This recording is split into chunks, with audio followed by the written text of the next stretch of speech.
Hello students, once again welcome back to my YouTube channel chemistry Adda. So आज हम लोग नया टॉपिक स्टार्ट करते हैं, ऑक्सो एसिड्स ऑफ हेलोजन्स। ठीक है, तो चलिए देखते हैं oxo acids of halogen. Oxo acids of halogens. तो हाँ, ऑक्सो एसिड्स ऑफ हेलोजन्स में हम देखेंगे, जैसे हमने पहले ऑक्सो एसिड्स किया था उसी वे में हम लोग पढ़ने वाले हैं। तो देखो, एक तो आप जानते हो high electronegativity, due to the high electronegativity and small size of the fluorine, तो इट कैन ओनली फॉर्म, मतलब ये क्या कर सकता है, only one oxo acid form करेगा। ठीक है, हाईली इलेक्ट्रोनेगेटिव है इस वजह से। सो और स्मॉल भी साइज है, दैट मीन्स एक ही ऑक्सो एसिड फॉर्म करेगा, दैट इज HOF। HOF। अब इस HOF को हम क्या कहते हैं बेटा? Fluoric acid. याद रखना, फ्लोरिक एसिड और वन, मतलब फ्लोरिक एसिड, ये वन जो है वो उसका ऑक्सीडेशन नंबर है। ठीक है, फ्लोरीन जो है इसमें वो वन में प्रेजेंट होता है इस वजह से। ठीक, और वी कैन से, हम इसको क्या बोल सकते हैं? हाइपो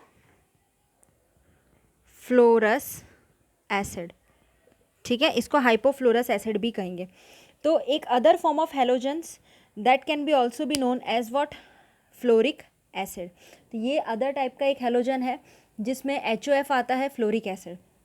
अब ऐसे बहुत सारे हेलोजेंस हैं जो कि बहुत ही अलग अलग ऑक्सो एसिड फॉर्म करते हैं, और most of them can not be isolated in pure state. इनको प्योर स्टेट में हम आइसोलेट नहीं कर सकते, अलग अलग नहीं कर सकते।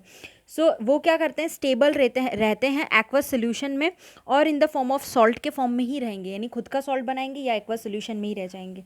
ठीक है, तो इनके कुछ ऑक्सो एसिड से जो मैं आपको बताना चाहूँगी और क्या नाम है, तो सबसे बताऊँगी। सबसे पहला जो है, जिसको हम हेलिक एसिड कहते हैं, हेलिक एसिड।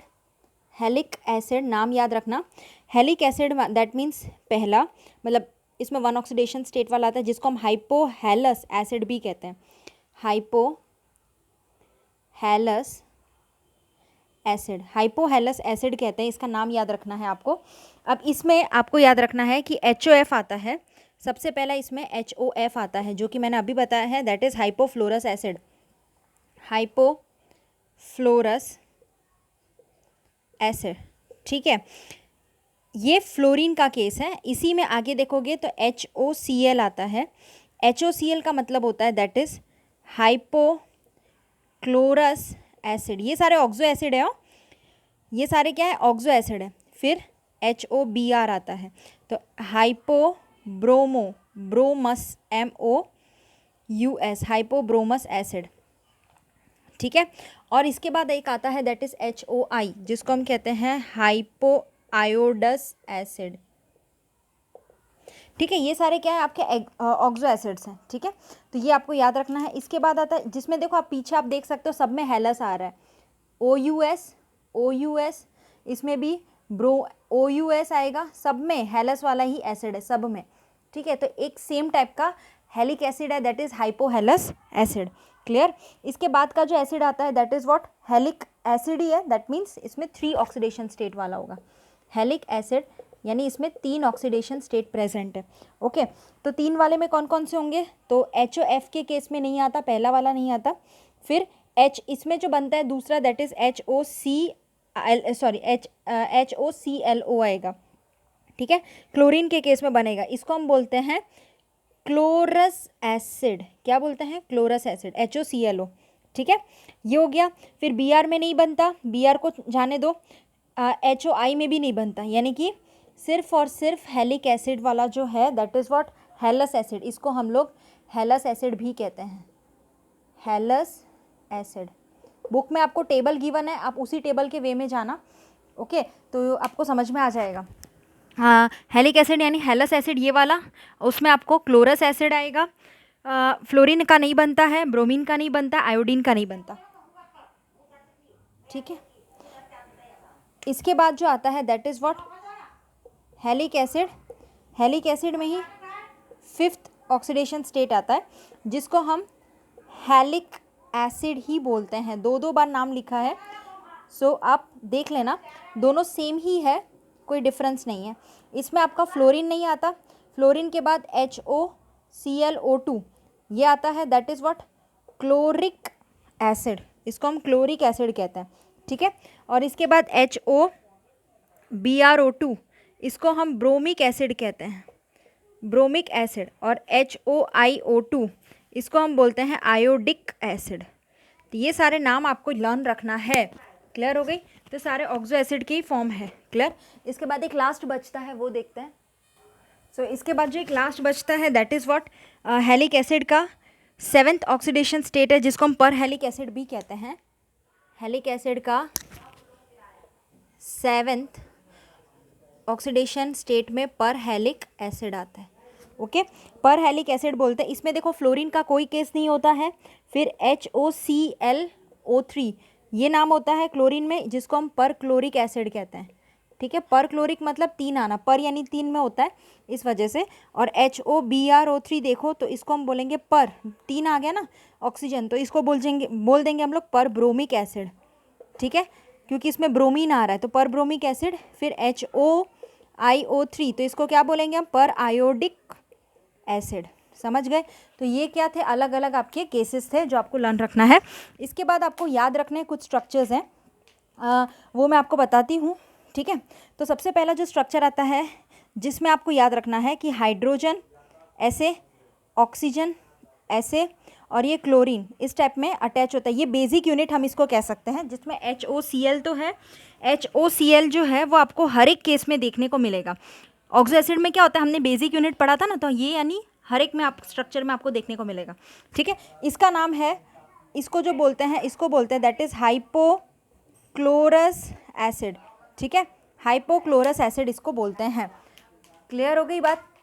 अब इसके बाद जो नेक्स्ट स्ट्रक्चर आता है that is what, chlorous acid. तो ज़रा देखते हैं इसका structure, HOCl double bond O, ठीक है। HOCl डबल बॉन्ड O, इसको हम लोग क्या बोलते हैं बेटा, इसको हम लोग बोलते हैं क्लोरस एसिड। क्या बोलते हैं इसको? क्लोरस एसिड कहते हैं, ठीक है। आया समझ में? ओके। इसके बाद हम देखते हैं दैट इज़ क्लोरस एसिड, मैंने आपको बताया। अब हम देखेंगे क्लोरिक एसिड।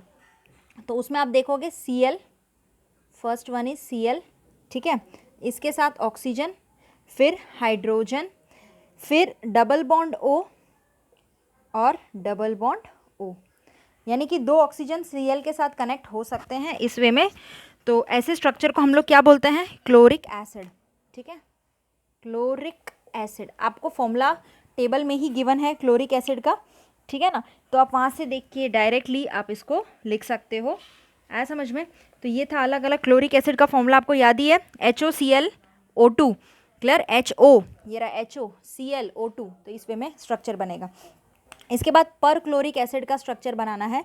तो देखो पर क्लोरिक में क्या है, Cl आ गया, O और H, ये तो बेसिक यूनिट है, तो ये तो रहेगा ही, double bond O, double bond O, double bond O। मतलब आप समझ जाओ कि क्लोरीन जो है वो मैक्सिमम 2, 2, 4, 2, 6 और 1, 7, क्लोरीन जो है वो मैक्सिमम 7 बॉन्ड्स बना सकता है अपने साथ, ठीक है, क्योंकि यहाँ पे 2, यहाँ पे 2, 6, 2, 2, 4, 2, 6 और 1, 7, टोटल 7 बॉन्ड बना सकता है मैक्सिमम, उसके अलावा नहीं हो पाएगा। क्लियर? तो ये आपको याद रखना है, और ये इसका स्ट्रक्चर है, और इसका नाम आ जाएगा दैट इज़ पर क्लोरिक एसिड। पर क्लोरिक एसिड का फॉर्मूला क्या था, मैंने आपको बताया था, HOClO3, HOClO3, और इसका क्या हो जाएगा, तो HOClO2। क्लियर ना? तो ये आपको याद रख लेना है, ClO3। क्लियर? तो ये था आपका कुछ ऑक्सो एसिड के रिलेटेड टॉपिक था। इसके बाद आप देखोगे तो हमारा जो नया टॉपिक आता है दैट इज़ ग्रुप 18 एलिमेंट, वो आज हम लोग स्टार्ट करते हैं, ठीक है। तो आप लोग को ये अच्छे से समझ लेना है, स्ट्रक्चर्स लर्न करना है। सो आज हम लोग ग्रुप नंबर 18 एलिमेंट्स का देखना स्टार्ट करने वाला है। ग्रुप 18 एलिमेंट्स में सबसे पहले 7.23.2 में इलेक्ट्रॉनिक कॉन्फ़िगरेशन EC। तो EC देखते हैं, सबसे पहला चीज़ है, अकरेंस नहीं पूछा जाता, सो आप लोग को वो करने की ज़रूरत नहीं है, ठीक है ना। एक बार आप लोग चाहो तो अकरेंस पढ़ सकते हो, बेसिक ही है, आप एक बार देख लेना, ठीक है, 18 को हम लोग क्या बोलते हैं, नोबल गैसेस एलिमेंट्स का बोलते हैं। ठीक है, वाई, और मैं आपको एक क्वेश्चन भी पूछ सकती हूँ कि 18 known as what, noble gases. तो एलिमेंट जो ग्रुप 18 में प्रेजेंट होते हैं उनके जो वैलेंस शेल ऑर्बिटल में कंप्लीटली फिल्ड होता है, therefore it react with what, few elements के साथ ही रिएक्ट कर पाते हैं, only under the certain condition, therefore they are known as what, noble gases. तो ये था 18 ग्रुप एलिमेंट्स की बात जो कि नोबल गैसेस होते हैं। अब देखो इसके इलेक्ट्रॉनिक कॉन्फ़िगरेशन की बात करूं तो जितने भी नोबल गैसेस होते हैं उसका जनरल इलेक्ट्रॉनिक कॉन्फ़िगरेशन होता है that is what, NS2 NP6। क्योंकि देखो कंप्लीटली फिल्ड होता है, मैंने क्या बोला, कंप्लीटली फिल्ड होता है, तो 2 + 6 करोगे तो क्या होगा, 8 हो जाएगा। तो ऑब्वियसली 8 क्या है, ऑक्टेट पूरा कंप्लीट करके बैठा हुआ है, यानी एक्स्ट्रा स्टेबिलिटी गेन है इसके अंदर। तो दैट मीन्स के फ्यू एलिमेंट्स के साथ ही रिएक्ट करेगा, कंप्लीटली फिल्ड है। सिर्फ और सिर्फ एक्सेप्ट हीलियम को छोड़ के, देखो इसमें नोबल गैसेस के अंदर पता है आपको हीलियम भी आता है, ऊपर में आप देखोगे तो स्टार्टिंग में ही हीलियम आ जाता है। ठीक है, तो एक्सेप्ट हीलियम को छोड़ के इसका जो इलेक्ट्रॉनिक कॉन्फ़िगरेशन होता है वो NS2 NP6 होता है। लेकिन हीलियम का इलेक्ट्रॉनिक कॉन्फ़िगरेशन आप बच्चों, आपको पता है कि 1s2 होता है। ठीक है, अब पता है एक एक्सेप्शन यहाँ पे क्या आया, मैं आपको वो बताऊंगी। क्योंकि हीलियम जो है, मैंने आपको ये चीज़ पहले भी बता दी, हाइड्रोजन और हीलियम में क्या एक्सेप्शन है। हीलियम जो है उसको नॉर्मली देखिए तो हम क्या कह सकते हैं कि ये नोबल गैस का के इलेक्ट्रॉनिक कॉन्फ़िगरेशन में आ ही नहीं रहा है, लेकिन फिर भी इसको नोबल गैस में रखा गया है। ठीक है, दैट इज़ वाई इसको एक एक्सेप्शन कहते हैं हीलियम को। और इसको रखना कहाँ चाहिए था, इसको हाइड्रोजन के साथ रखना चाहिए था सेकंड वाले में, ओके, लेकिन इसको नोबल गैसेस में रखा है। सो इसका मैनी ऑफ द प्रॉपर्टी जो नोबल, क्योंकि इन हीलियम की प्रॉपर्टी ना नोबल गैसेस से मैच होती है, इस वजह से रखते हैं। तो मैनी ऑफ द प्रॉपर्टी जो नोबल गैसेस की थी, including their inactive nature, are ascribed to their closed shell structure. Actual में इसका भी नेचर देखे तो उसके जैसा ही होगा। और वी कैन से व्हाट, जो भी नोबल गैसेस की प्रॉपर्टी होती है वो क्या करती है, इनएक्टिव है। मतलब आप देखोगे वैसे नेचर में भी आप देखने को मिलेगा, इतना ज़्यादा मतलब एक्टिव नहीं है, इनएक्टिव है नेचर में। और we can say it is very closed shell structure होता है। ठीक है, इसके बाद आता है आयोनाइजेशन एंथैल्पी। आयोनाइजेशन एंथैल्पी आता है, उसमें आप देखोगे स्टेबल इलेक्ट्रॉनिक कॉन्फ़िगरेशन होने की वजह से नोबल गैसेस स्टेबल होते हैं, उनका electronic configuration, therefore these gases exhibit very high ionisation enthalpy. इस वजह से इनकी बहुत ही ज़्यादा हाई आयोनाइजेशन एंथैल्पी होती है। आयोनाइजेशन एंथैल्पी किसे कहते हैं, यानी इलेक्ट्रॉन को बाहर निकालते हैं तब जो एनर्जी लगती है, that is what ionisation enthalpy कहलाती है। ओके, तो ये इसका आयोनाइजेशन एंथैल्पी भी बहुत ज़्यादा हाई होती है, किसी को अंदर एंटर कराना है तो भी। So it decrease down the group with increase in atomic size. यानी मैंने आपको बोला था, ये बात पहले ही बोली थी कि it decreases down the group. जैसे आप ग्रुप में नीचे जाओगे तो क्या होता है, एटॉमिक साइज जो है, देखो क्या होगा, आयोनाइजेशन एंथैल्पी है तो डाउन द ग्रुप डिक्रीज करेगा, क्योंकि डाउन द ग्रुप में क्या होता है, एटॉमिक साइज बढ़ता है। एटॉमिक साइज क्या होता है, इंक्रीज कर जाता है, क्योंकि number of shell, outer most shells बढ़ने लगते हैं, और we can say KLMN shells आते हैं, बढ़ते हैं इस वजह से। ठीक है ना, क्लियर। तो ये आपको याद रखना है। इसके बाद आता है that is what, atomic radii. Atomic radii that is AR। Atomic radii में क्या होता है कि atomic radii increase down the group with increase in atomic number. तो ये भी आपको याद रखना है। एटॉमिक रेडियाई जो है वो क्या करेगा, इंक्रीज करेगा डाउन द ग्रुप, इंक्रीज करेगा down the group with increase in atomic number. इसका मतलब मैंने आपको बोला कि एटॉमिक रेडियस बढ़ता जाएगा। ठीक है, धीरे धीरे आप देखोगे तो न्यूक्लियस से सारे शेल्स बढ़ते जाएंगे। न्यूक्लियस से जो आउटर मोस्ट इलेक्ट्रॉन का डिफरेंस होगा, यानी डिस्टेंस हम कह सकते हैं, डिफरेंस नहीं, डिस्टेंस जो हम कह सकते हैं वो भी क्या होगा, इंक्रीज होगा। तो atomic radii increase down the group. Down the group में जो एटॉमिक साइज होता है वो बढ़ता है, और we can say atomic number भी बढ़ता रहता है। इस वजह से atomic radii down the group में इंक्रीज होता है एटॉमिक नंबर के साथ साथ। समझ गए। तो ये था एक पूरा कंसेप्ट जो मैं आपको बताने वाली थी। और इसके बाद आप देखोगे तो 7.23.5 इलेक्ट्रॉन गेन एंथैल्पी है। उसमें सिर्फ और सिर्फ आप लोग को सिर्फ फिजिकल प्रॉपर्टी भी नहीं है, A and B दो ही टॉपिक पूछा है, वही मैं आपको डायरेक्ट करवा रही हूँ। सो तब हमारी ये चैप्टर कंप्लीट हो जाएगा। ठीक है, आप लोग एक बार चाहो तो पढ़ लेना। तो इसमें जो सबसे पहला A जो टॉपिक आता है that is xenon fluorine compounds.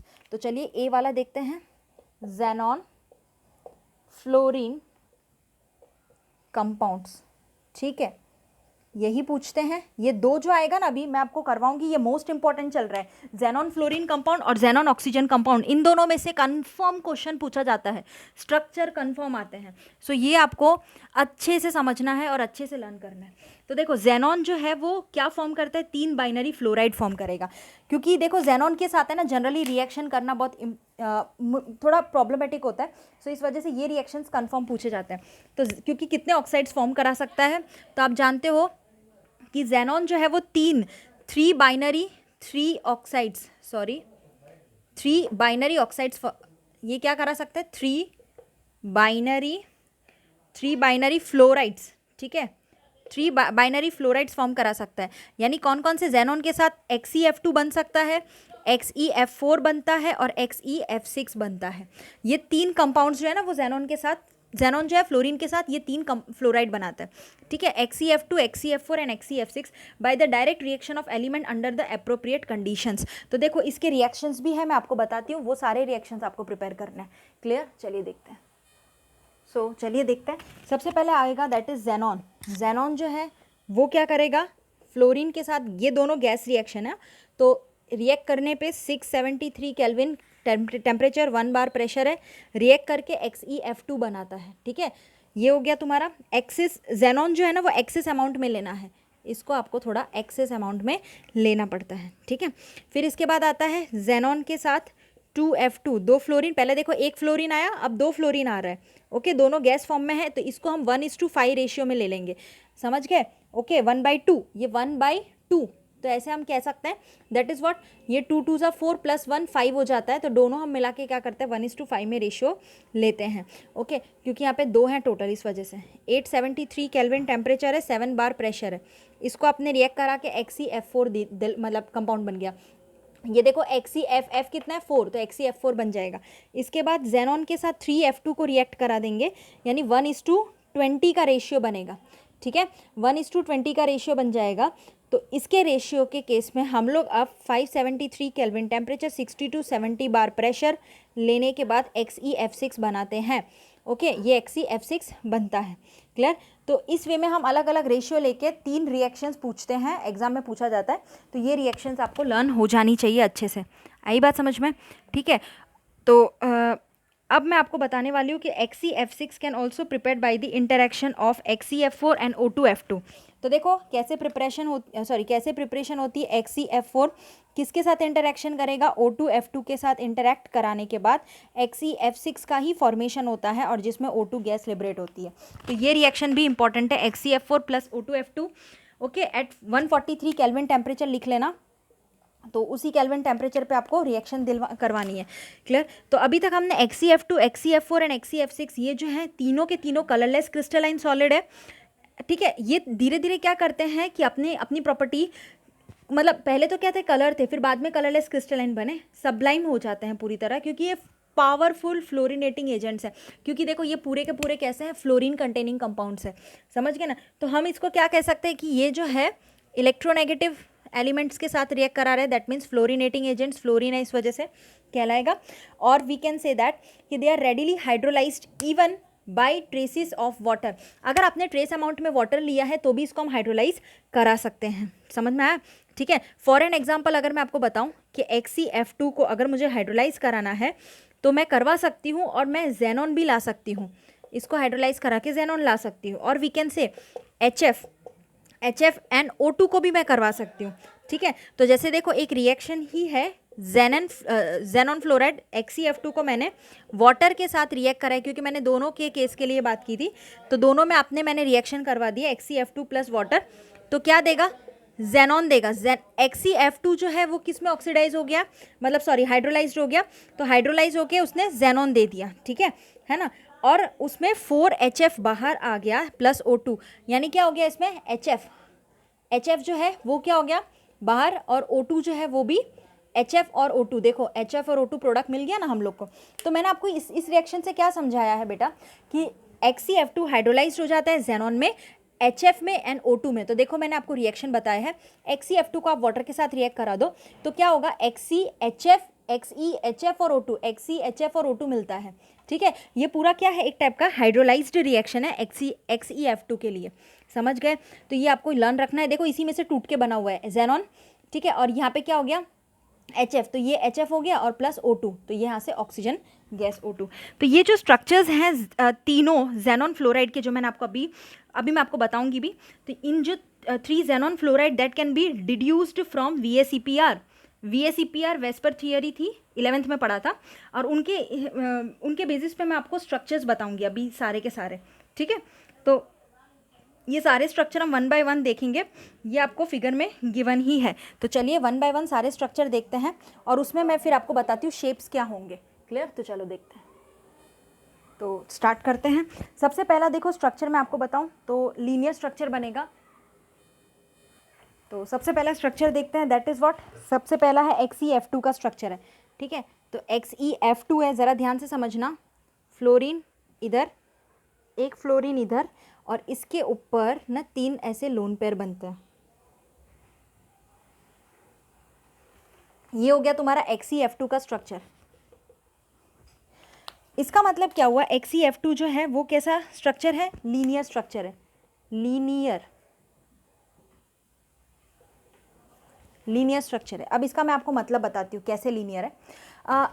Linear structure, इसको नॉर्मल वे में मैं आपको बताऊँ ना तो कुछ इस टाइप से बनता है XeF2।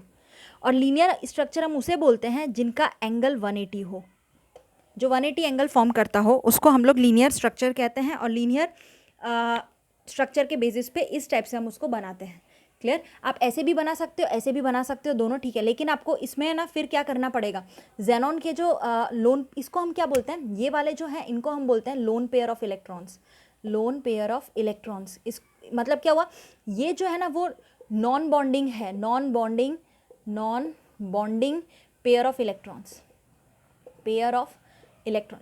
इसका मतलब क्या हुआ, क्योंकि है ना पता है ये जो है ना जेनॉन के है ना 3 लोन पेयर होते हैं, 1 2 3, और आपको पता है कि बॉन्ड जो बनता है ना वो 2 इलेक्ट्रॉन को मिला के बॉन्ड बनता है, क्लियर ना। तो यहाँ पे ऐसे 3 ऐसे बॉन्डिंग है, यानी कि ये जो है वो क्या कर रहा है, ये जो है ना वो non bonding pair of electron कहलाएगा, जो कि सिर्फ और सिर्फ जेनॉन के साथ ही कनेक्टेड है, लेकिन जेनॉन के बॉन्डिंग में पार्टिसिपेट नहीं कर रहा। यानी हम ये कह सकते हैं फ्लोरीन है, वो क्या कर रहा है जेनॉन के साथ, देखो ये बॉन्ड बना रहा है, क्या ये वाले इलेक्ट्रॉन्स बॉन्ड बना रहे हैं, नहीं बना रहे। सो इस वजह से इसको non bonding pair of electron कहते हैं, इसको हम लोन पेयर ऑफ इलेक्ट्रॉन भी कहेंगे, समझ गए आप लोग, क्लियर। और इसका लीनियर स्ट्रक्चर होगा, आई बात समझ में। इसके बाद जो नेक्स्ट स्ट्रक्चर आता है दैट इज़ व्हाट, XeF4। तो 4 है, देखो चलो मैं आपको बना के बताती हूँ। XeF4 सिंपल वे में बताऊं तो ये कैसा स्ट्रक्चर हो गया बेटा, स्क्वायर प्लेनर का स्ट्रक्चर हो गया। इसको आप ऐसे ज्वाइन भी कर सकते हो, देखो स्क्वायर बन रहा है, ओके है ना। अब जेनॉन जो है स्क्वायर प्लेनर में कैसा होगा, एक इधर हो जाएगा इसका लोन पेयर ऑफ इलेक्ट्रॉन, ठीक है, और एक इधर हो जाएगा इसका लोन पेयर ऑफ इलेक्ट्रॉन, एक इधर भी बनाता है लोन पेयर ऑफ इलेक्ट्रॉन्स, ठीक है। तो इस वे में ऐसे 3 अलग अलग लोन पेयर ऑफ इलेक्ट्रॉन्स बनाता है। लेकिन इस केस में क्या हो जाता है, ये वाले जो है ना 2 आपको है ना देखने को नहीं मिलता, क्योंकि ये क्या होता है कि स्ट्रक्चर ऐसा है ना कि हमें ये वाले जो लोन पेयर इलेक्ट्रॉन्स है वो इसके साथ यहाँ पे बॉन्डिंग में ही आ जाता है, आई बात समझ में। तो इसमें सिर्फ और सिर्फ एक फ्लोरीन का एक लोन पेयर दिखता है, और इसका स्ट्रक्चर कुछ इस टाइप से होता है, जिसको हम कहते हैं XeF4, एंड वी कैन से इसका नाम क्या होगा, तो that is square planar structure. ये स्क्वायर बना रहा है, इस वजह से स्क्वायर प्लेनर होगा, समझ गए आप लोग। तो उसके बाद जो आता है that is what, third structure है XeF6, ठीक है। अब इसका स्ट्रक्चर कैसे बनेगा, तो ये रहा जेनॉन बना दिया, ओके। अब जेनॉन के साथ क्या करना है, 6 फ्लोरीन लगाना है। तो आप ऐसे फ्लोरीन लगा सकते हो, 3 इधर 3 नीचे, ठीक है। तो ये क्या हो गया, fluorine fluorine fluorine fluorine fluorine और फ्लोरीन। तो ये XeF6 का स्ट्रक्चर बन गया, XeF6 का स्ट्रक्चर बन गया, ओके।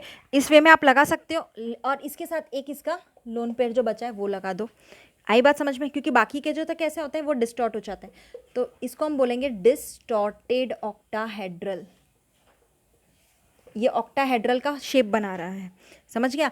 क्योंकि ऑक्टाहेड्रल कैसा शेप बनाता है, ये पहले सारे जॉइंट करके, इसको सारे जॉइंट करके, फिर इस वे में फिर क्या करते हैं, यहाँ पे ऐसे इसको जॉइंट होता है, यहाँ पे ऐसे जॉइंट बनाता है, फिर ये वापस ऐसे भी जॉइन होता है, यानी ये शेप जो बनता है ना वो ऑक्टाहेड्रल बन जाता है पूरा का पूरा, समझ गए। और ये कैसा है, डिस्टॉर्टेड है, एकदम प्रॉपर नहीं है, डिस्टॉर्ट थोड़ा हो जाता है। डिस्टॉर्टेड का मतलब होता है एक्चुअल में क्या है, यहाँ पे ये लोन पेयर प्रेजेंट है ना, एक चीज़ समझो, यहाँ पे अगर कोई भी लोन पेयर प्रेजेंट होता है, मान लो ये फ्लोरीन है, ये भी फ्लोरीन है, क्लियर, यहाँ पे भी लोन पेयर प्रेजेंट है, मान लो इधर भी लोन पेयर प्रेजेंट है, पर लीनियर एंगल बनना चाहिए था, लीनियर, ठीक है, लेकिन ये लीनियर नहीं बनता, क्योंकि पता है क्या होता है कि लोन पेयर और ये जो बॉन्ड है ना, लोन पेयर और बॉन्ड पेयर के बीच में ना रिपल्शन हो जाता है, और रिपल्शन होने की वजह से ये जो जेनॉन है, मतलब ये जो फ्लोरीन है, ये क्या करता है, लोन पेयर इसको धक्का मार देता है, और धक्का मार देता है तो क्या करता है, फ्लोरीन नीचे आ जाता है, ऐसे ऐसे हो जाता है, और लोन पेयर ऊपर में ऐसे कनेक्टेड हो जाता है। समझ गए आप लोग? तो मैं आपको यही समझाना चाहती हूँ कि लोन पेयर बॉन्ड पेयर के रिपल्शन हो जाता है, दैट मीन्स के फ्लोरीन को धक्का मार के नीचे ला देता है, और हम ये कह सकते हैं कि स्ट्रक्चर थोड़ा डिस्टॉर्ट हो जाता है।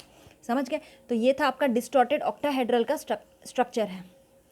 चलिए आगे बढ़ते हैं, उसके बाद न्यू स्ट्रक्चर देखते हैं, that is what, square pyramidal है। ये आपका XeF6 हो गया, डी वाला है दैट इज XeOF4, ठीक है। तो चलो इसका स्ट्रक्चर देखते हैं। XeO कैसे बनेगा, तो डबल बॉन्ड O, और F कितने हैं, 1 2 3 4, और यहाँ पे क्या है, लोन पेयर उसका 1, तो ये हो गया XeOF4, और इसका कैसा होगा, स्क्वायर पिरामिडल होगा, क्योंकि देखो ये एक्चुअल में एक स्क्वायर बनाता है, ये स्क्वायर बनाता है, ठीक है, और आप देखोगे तो ये क्या बना रहा है, एक पिरामिड भी बना रहा है, ठीक है, एक पिरामिड बनाता है पूरा, ओके। सो और वी कैन से, ऐसे भी हम, यहाँ पे है नहीं बॉन्डिंग, लेकिन ऐसे भी आप देखोगे तो ये कैसा बनेगा, ऐसे, ये भी ऊपर से देखोगे तो भी पिरामिड बनेगा, तो ये इसको क्या बोलेंगे, square pyramidal, okay, square pyramidal shape हो जाएगा इसका। तो ये सारे स्ट्रक्चर्स आपको टेक्स्ट बुक में गिवन है, आप अच्छे से इसको देखो और अच्छे से इसको लर्न कर लेना, ठीक है। एक लास्ट स्ट्रक्चर बचता है, वो मैं आपको करवाती हूँ। आपको ये सारे स्ट्रक्चर्स लर्न हो जाने चाहिए, क्योंकि ये स्ट्रक्चर्स पक्का पूछते हैं, एक आधी तो पक्का आता है विथ नेम के साथ, क्लियर। एक ही बचता है, that is pyramidal, that is what, XeO3, Xe, फिर इसके साथ इसका ये लोन पेयर, और O3 बोला है तो डायरेक्टली हमें अटैच कर देना है, 3 ऐसे अलग अलग। तो इसका शेप कैसा होगा, पिरामिडल, इसका शेप पिरामिड का होता है, ओके, और इसका नाम क्या होगा, XeO3, क्लियर, XeO3। तो ये था आपका पूरा स्ट्रक्चर, और इसी के साथ हमारे पास जो है अलग अलग स्ट्रक्चर्स आपने देखे जेनॉन के। तो XeF6 जो है, जो मैंने आपको बताया था, XeF6 में 7 इलेक्ट्रॉन पेयर्स होते हैं स्ट्रक्चर के टाइम पे, मैंने आपको जब अभी बताया तो उसमें मैंने आपको बताया कि XeF6 में डिस्टॉर्टेड ऑक्टाहेड्रल आया था, राइट। तो distorted octahedral that mean 7 electron pairs है इसमें, क्योंकि 6 फ्लोरीन है हमारे पास, XeF6 6 फ्लोरीन है और 1 लोन पेयर है, तो 7 टोटल कितने हैं, 7 इलेक्ट्रॉन पेयर्स है, यानी 6 बॉन्डिंग पेयर है और 1 लोन पेयर है। मैंने आपको अभी स्ट्रक्चर बताया था ना XeF6 का। यहाँ पे पता है 3 फ्लोरीन थे, अलग अलग थे कि नहीं, मैंने आपको अभी बताया था, वापस इसलिए बता रही हूँ ताकि आप लोग भूलो ना। और एक क्या था, लोन पेयर। तो मैंने आपको ये बताया था कि 6 है ना, सारे के सारे फ्लोरीन देखो जेनॉन के साथ बॉन्डिंग में है, तो आप याद रखना कि 6 जो है वो क्या है आपके, दैट इज 6 आपके बॉन्डिंग पेयर्स हैं, और एक है ये वाला जो है ना, ये आपका क्या है, ऐसा वाला लोन पेयर है, इसको हम क्या बोलते हैं, लोन पेयर, समझे ना। तो ये आपको स्ट्रक्चर्स लर्न रखना है। तो यहाँ पे 6 बॉन्डिंग पेयर है, 1 लोन पेयर है, कंफर्म बात हो गई, ये याद रखना है। तो उसमें क्या हमने देखा कि that has distorted octahedral shape, और एक्सपेरिमेंटली इन गैस फेज में भी अलग अलग होगा।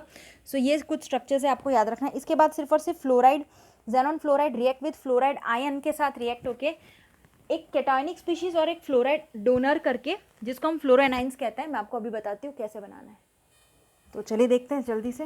तो सबसे पहले क्या होता है, जेनॉन XeF2 जो है वो क्या करता है, PF5 यानी कि फ्लोराइड आयन के साथ रिएक्ट होके क्या बना लेता है, फ्लोराइड आयन के साथ रिएक्ट होके accept to form the cationic species, cationic मतलब पॉजिटिव बनाता है, पॉजिटिव यानी XeF करके कैटायनिक यानी पॉजिटिव बनता है, ओके, और PF6 क्या हो जाता है, माइनस हो जाता है। तो XeF जो है ना वो पॉजिटिव, और PF6 क्या बन जाए, नेगेटिव बन जाता है, एक कैटायनिक और एक एनायनिक स्पीशीज बनाता है, ठीक है, फ्लोराइड के ही केस में। वैसे ही आप XeF4 प्लस SbF5 का ले लोगे तो उसमें भी XeF3 पॉजिटिव बना देता है और SbF6 नेगेटिव बनाता है। तो ये आपको पता रहना चाहिए, पता होना चाहिए कि जब भी fluoride, xenon fluoride fluoride ion के साथ रिएक्ट करेगा तो acceptor to form what, cationic species, and fluoride ion donate to form, donate करके फ्लोरो एनाइंस बनाता है। जैसे कि यहाँ पे एक और है कि हमारे पास XeF6 जब मेटल फ्लोराइड के साथ रिएक्ट कराता है तो मेटल हमारा पॉजिटिव होता है ऑलवेज और XeF7 नेगेटिव हो जाता है। ओके क्योंकि यहाँ पे 6 और एक 7 है तो XeF7 नेगेटिव और मेटल ऑलवेज पॉजिटिव। तो ये क्या हो गया, ये मतलब fluoride and donate to form what, fluoroanions. और इसमें मेटल आपका कोई भी हो सकता है, मेटल आप कोई ले सकते हो, सोडियम लोगे, पोटेशियम, रुबिडियम, कोई भी चलेगा, सीजियम कोई भी चलेगा, समझ गए।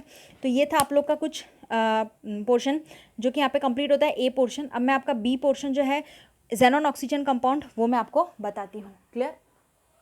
सो अभी आप जेनॉन ऑक्सीजन कंपाउंड देख लेते हैं, उसमें हाइड्रोलिसिस करना है XeF4 एंड XeF6, वाटर के साथ करोगे तो XeO3 मिलता है। ठीक है, तो देखो XeF4 को वाटर के साथ रिएक्ट करा है तो Xe प्लस XeO3 मैंने बोला था वो मिलेगा, और प्लस HF और प्लस 3O2। तो ये रिएक्शन आपकी पहली हो गई। XeF4 का वाटर के साथ, XeF6 वाटर के साथ रिएक्ट करके XeO3 बनाता है जिसमें 6 HF निकलता है। ओके इसके बाद आपका पार्शियल हाइड्रोलिसिस करना है XeF6 का, तो वो आपको ऑक्सी फ्लोराइड देगा जिसको हम XeOF4 बोलते हैं एंड XeO2F2 कहते हैं। तो देखो XeF6 का वाटर के साथ रिएक्ट कराओगे ना तो XeOF4 मिलेगा और HF मिल जाएगा, और वही XeF6 का वाटर के साथ करा दोगे तो XeO2F2 प्लस 4HF मिलता है। ठीक है, तो ये रिएक्शंस इतनी ज़्यादा इंपॉर्टेंट्स है, दोनों चारों पांच इतने इंपॉर्टेंट रिएक्शंस है जो कि जेनॉन और ऑक्सीजन के साथ ही मिलके बनाता है। क्लियर, तो ये आपको नाम याद रखने चाहिए जिसको हम ऑक्सीफ्लोराइड्स कहते हैं। ओके फिर XeO3 कलरलेस सॉलिड है और इसका पिरामिडल मॉलिक्यूलर शेप होता है। XeOF4 कलरलेस वॉलेटाइल लिक्विड है जिसका स्क्वायर पिरामिडल मॉलिक्यूलर स्ट्रक्चर होता है। ठीक है, तो ये आपको फिगर्स में मैंने आपको बताया था। इसके बाद बोला है इंटेक्स एग्जाम्पल में है, does the hydrolysis of XeF6 lead to redox reaction. तो देखो नहीं, क्योंकि क्या होगा कि हाइड्रोलिसिस का जो प्रोडक्ट आता है ना वो क्या XeOF4 एंड XeO2F2 होता है, जहाँ पे ऑक्सीडेशन स्टेट जो एलिमेंट्स के होते हैं वो सेम ही होते हैं। Therefore it was what, reacting state हो जाएगा, सेम हुआ दैट मीन्स रिडॉक्स रिएक्शन नहीं होता, क्योंकि रिडॉक्स रिएक्शन में ऑक्सीडेशन और रिडक्शन दोनों होता है, तो हम ये नहीं कह पाएंगे। समझ में आई। और इसके बाद आप लोग देखना यूजेस है, तो यूजेस एक बार आप लोग रीड करोगे तो आपको समझ में आ जाएगा बेटा। हीलियम है और नियॉन है जो कि नॉर्मल ही यूजेस होते हैं। सो उसी के बेसिस पे इंटेक्स क्वेश्चन है तीनों, जो कि मुझे लगता है आप लोग कर लोगे।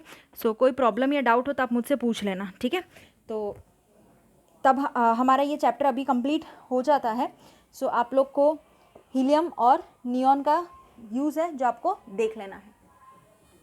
वैसे नॉर्मली आपको हीलियम जो है वो नॉन इन्फ्लेमेबल लिक्विड है, जिसमें आपको पता चलेगा कि एक टाइप का क्या है, गैस कूल्ड न्यूक्लियर रिएक्टर्स में यूज़ होता है। वैसे नियॉन जो है वो डिस्चार्ज ट्यूब्स में, फ्लोरोसेंट बल्ब्स में यूज़ किया जाता है। ठीक है, आर्गन जो है वो mainly provide inert atmosphere provide करता है हाई टेम्परेचर में, मेटलर्जिकल एलॉयज में, इन सब प्रोसेस में बहुत ही अच्छा, वेल्डिंग में, एलॉय में, इलेक्ट्रिक बल्ब्स में, लेबोरेटरी में भी यूज़ होता है, एयर सेंसिटिव है। और no significant use of the xenon and krypton, xenon और क्रिप्टन का तो कोई यूज़ ही नहीं होता, therefore they are used in light bulbs में इनका यूज़ किया जाता है स्पेशल पर्पज़ के लिए। ठीक है ना, तो ये सब कुछ इंपॉर्टेंट है। यस, MRI का फुल फॉर्म पूछते हैं तो वो याद रखना, मैग्नेटिक रेजोनेंस इमेजिंग, MRI। ठीक है, MRI का फुल फॉर्म ऑलवेज पूछा जाता है, that is what, magnetic resonance imaging